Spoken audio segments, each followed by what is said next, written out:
আবারও চালিয়েছেন, সজোরে চালিয়েছেন, এবারে ছক্কা হবে লঙ্ঘনের ওপর দিয়ে, বিগ সিক্স।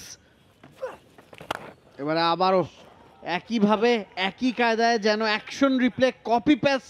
বলে আপনি বলছিলেন, তার কাছ থেকে আশা করেছিলেন দল ক্যাচটা তিনি ধরতে পারবেন। লেগ স্টাম্পের উপর এবার অবশ্য বাজে একটা বল ছিল তন্ময়ের ব্যাট থেকে, ফ্লুয়েন্ট একটা ফ্লিক, এবং ফ্লুয়েন্ট একটা ফ্লিক থেকে আরো একটা 4 তিনি পেয়ে গেলেন রানার মতো। যাই হোক, রাকিবুল তিনি কন্টিনিউ করছেন, ভালো ডেলিভারি, খারাপ বলা যাবে না, তারপর ব্যাটসম্যানকে ক্রেডিটটা দিতে হবে। Big shot down the ground, ভালো ব্যাটিং মাইনুল তন্ময়ের, হি ইজ অ্যাটাকিং ক্রিকেটার এবং সেই কাজটাই করছেন। ওয়ালটন আবারও মিলিয়নিয়ার অফারে ওয়ালটন ফ্রিজ কিনে আপনিও হয়ে যেতে পারেন মিলিয়নিয়ার। ম্যাচের চতুর্থ boundary, back to back 4 Mainul তন্ময়ের ব্যাটে। আগের বলে বলছিলাম যে শট দেখে মনে হচ্ছিল না যে বাউন্ডারি হবে, এবার আর কোনো সন্দেহ ছিল না। অ্যাটাকিং ক্রিকেট খেলতে পছন্দ করেন, মুখের কথা মুখেই রাখতে দিলেন তিনি। আবারও চালিয়েছেন, সজোরে চালিয়েছেন, এবারে ছক্কা হবে লঙ্ঘনের ওপর দিয়ে, বিগ সিক্স।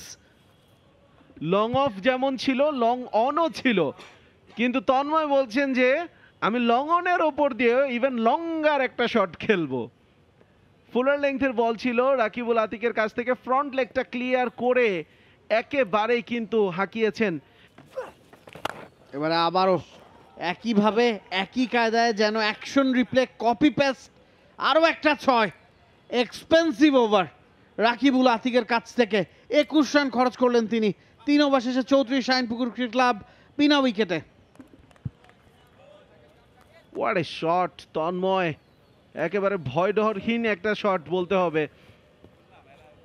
জানেন যে 17 ওভার কম পাবেন 50 থেকে, সুতরাং সেই রানটা তো পুষিয়ে দিতে হবে।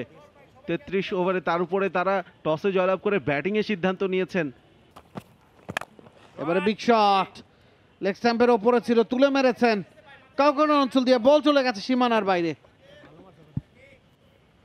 অনেকক্ষণ ধরেই এই ধরনের একটা এক্সপেন্সিভ শট খেলার চেষ্টা করছিলেন রানা শেখ, কিন্তু সালাউদ্দিন শাকিলের সুইং ধরতে পারছিলেন না। এবার অবশ্যই লেংথটা পড়তে পেরেছিলেন, একটুখানি ফুলার লেংথ, এবারও সুইং করে ভেতরের দিকে আসছিল, কিন্তু লেংথের উপরে বিশ্বাস রেখেই কিন্তু ক্রস ব্যাটের শটটা খেলে ফেলেছিলেন। 14-15 বিগ শট, উইকেটের সম্ভাবনা, ফিল্ডার আছেন ওই জায়গাটায়, ক্যাচটা ধরতে সক্ষম হয়েছেন Atik.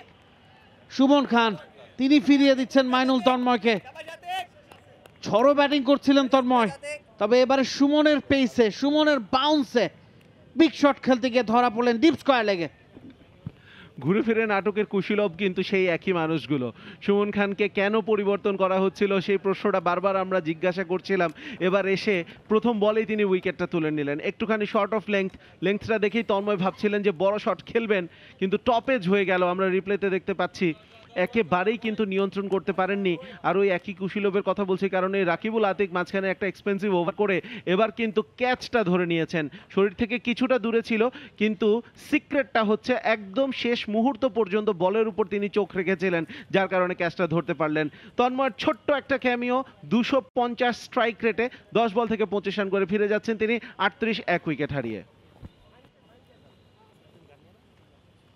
For more updates, subscribe to our YouTube channel and click on the bell icon. Follow us on Facebook and Instagram. Download T-Sports app to enjoy exciting games and highlights. Visit tsports.com.